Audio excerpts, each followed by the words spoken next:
Hi guys, it's Roger Burrows here from Source My Property Academy.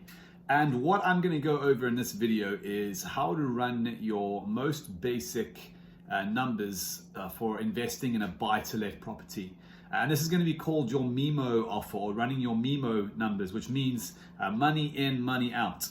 The concept is that you can purchase a property, you can refurbish that property, and then the property will be worth more than you originally bought it for, and you can go back to the bank and get a mortgage and kind of pull out your entire investment that you originally started with, and then go and repeat that process again. So in this video, I'm just going to keep it really simple and teach you how to run MIMO offers. These are the most basic numbers you should be able to run in any buy-to-let property investment. And it's kind of the starting point of where you should be looking potentially to start putting in your offers, because then everything else that you increase that offer by, you're going to have money left in the deal. But we'll cover that in a separate video. But for now, just have a look at some basic money in, money out property buy-to-let investment numbers. Okay, so what I've done is I've pre-drawn on the board some numbers for running a MIMO offer on a buy-to-let property, and I'm just going to run through that with you now, and you can plug in your own numbers for your own deal and see what answer you get spitted out. So first things in running your numbers, on the right hand column, we always start with the end in mind. That means we start with what the property is going to be worth after you've done a refurbishment. So you can ask agents in the area, you can run your own comparable reports on Zoopla and Rightmove and work out what likely the property is going to be worth after you've done it up. And that's the number we start with. So in this case, I've picked some round numbers. The property is going to be worth £100,000. On a buy-to-let investment, chances are you're going to get a loan from the bank to mortgage it at 75% loan to value. That's the average kind of deposit is about 25% on an average buy-to-let property. So we're going to run our numbers here on the loan to value of 75%. And all we do is 75% of £100,000 is £75,000. So that's the figure we're going to work with on our left-hand column. We drag that across, and then what we do is we start then deducting our estimated costs for this deal.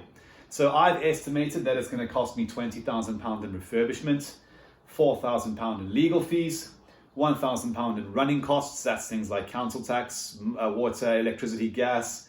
I've also calculated a £1,500 in stamp duty, and also a £2,000 sourcing fee, a fee that I'm going to charge someone for this deal. And also, if you're buying a deal through a sourcing agent like myself, a fee that you need to calculate into your decisions. So my total costs tallied up for this deal are going to be £28,500. That is going to be the cost that I'm going to take to actually be able to refurbish the deal, all my legal costs and everything and so on.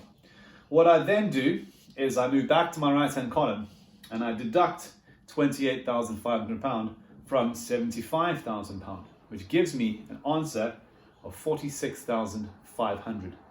That number there is known as your MIMO offer. If you secured the property at £46,500 as a purchase price, it then cost you £28,500 in all costs to bring it up to the value of £100,000. When you go back to the bank to either get a further draw on your mortgage, or you actually mortgage the property for the first time, then the bank is going to loan you £75,000. That means you're going to be able to pull out your entire investment and go and start again. So that is the basics of all property numbers right there. Your MIMO offer on a buy-to-let property investment. So there you have it. Basic money in, money out, buy-to-let investment numbers running. Great starting points to be able to understand exactly how much you need to invest in a property to be able to recuperate your entire investment. Now, in today's climate or property investing, MIMO deals are very hard to come by and can sometimes be very lucrative deals. So it's important to understand how much to increase your offer by with how long you're going to leave your money tied up for. And that's the next video that you can go on to check in my series. And just have a look on our page and you'll be able to see that now too. But for now, have a great day and enjoy crunching those numbers.